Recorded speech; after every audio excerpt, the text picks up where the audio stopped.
my understanding as a producer, you're only paid when the show is in production. And so if Sure. this whole time, the last several years, your son's entire lifetime, that you've been trying to get this movie going, you were working for free, essentially, trying to Sure. everything you could to get Basically, it going. everybody else was working. The writer got paid to write the script, but we producers don't get paid until it actually goes into production, and then we start getting our fees. So as a producer, and you're looking for ideas or whatever, you weren't going to the library to look for a book to option. You were just living your life, right? You have to read a lot. I tell my wife, she goes, you said you read the paper every day. I said, yeah, but a lot of my ideas come from papers, from articles, from stories that I've read. But nobody's calling me and paying me to do this. I'm doing this all on my own. And so that's what you have to do. You have to just kind of hustle and get it done. That astronaut project, it's really like exciting, and like it's like you said, it's a sort of science based, but also like very like family oriented. It's a really great story, and I can imagine like a lot of people are interested in it. And you told me about, you sort of took it around to different studios and streamers and things like that. We went to the streamers, and three of them bid. It was Netflix, Amazon, and Disney. And Disney kind of dragged their feet a little bit, and Amazon kind of threw in a little bit, but not. Netflix was like, "We're doing this." We're like, "Okay," and they seemed to be the place that was, the place to go. And so we were there for probably 2 years, Yeah. developing the script, because the script wasn't written at that time. It was just a 15-page.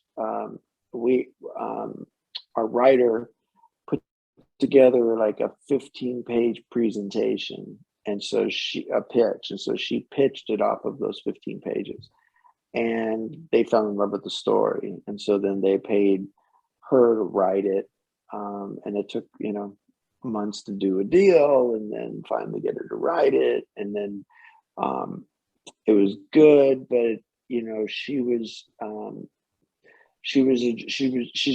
unfortunately she's passed now, but she was a German woman, and a lot of the Latino flavor needed to be put in there. It was missed, and so we brought in a couple of a Latino writer to really take it to the next level, and he did a really good job. And then that's when we started going out to actors, and we signed an actor, and we got a director on board, and we were just submitting budgets up until December of last year.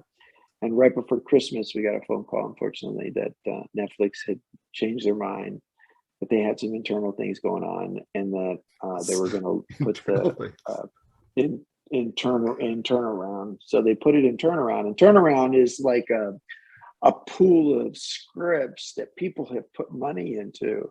That's almost like on an auction block, and so anybody else can pick it up. And fortunately for us, our director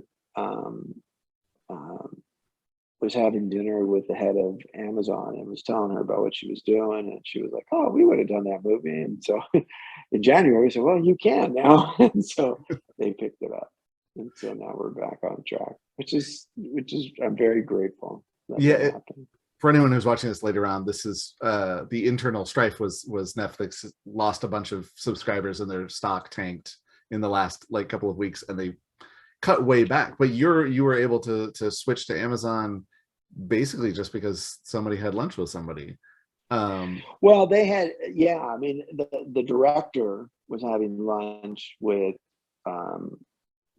the head of Amazon and was telling her, because they want to work with her because she's a great director. She's really good, and so she was telling them about the projects that she's working on, and they said, "Man, they should have brought that here." And we're like, "Well, we kind of did, but but by then it was a full script, and deals were done and everything, so it was a much easier transition for them." But there was a window of time right in there that you were not sure what was going to happen. Yeah, from probably December 15th to February, probably the first or second week of February. We were So all bummed out. yeah, yeah. Yeah, So we were all bummed out. it's a very exciting script, and I can imagine why. What would you say to somebody who's sort of a young aspiring producer who's doing their first like independent film, and they have everything together, and then the financing falls apart for whatever. Obviously, we're not talking at the high level of like Netflix or whatever, but like, you know, someone who's making a low budget, you know, 6-figure, 7-figure movie, and financing falls through in a similar way. Like, how do you handle that?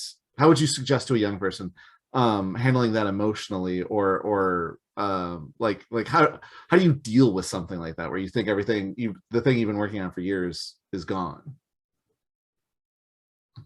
Well, you know, it's interesting. People were asking me, like, "Are you bummed out?" I said, "Yeah, I'm bummed out, but that's the business." And you know, it's like I said, The Godfather. This is the business you've chosen, you know, and you could leave this business if you don't want to be in it. But you know, it's a tough business, and it's sometimes you know you have to deal with that, and you know you just dust yourself off, get up the next day, and figure out, okay, if this is a story that you want to get done and you want to tell it, um, you know, how do you do that? You know, I was told, you're a TV producer. What, you can't produce a film. What, you can't do that. And here I am producing it with, you know, our partners. That, you know, my agent, the agent that I got involved with this, she's like, you know, we need to partner you up with somebody who's a very reputable film producer. And you know, I understood that you need to make the package as undeniable as possible, so they can't say no. That this is just, it's too good to say no. I had a great writer, we had a great producer in our partner. I had my partner Benito is a big actor, and everybody knows him, and me, and we were all in the room. And so when we went in there, and Mark and his partner Campbell, and you know, there was, it was already there. I mean, there was no, like, you know, um, it was ready. It was ready.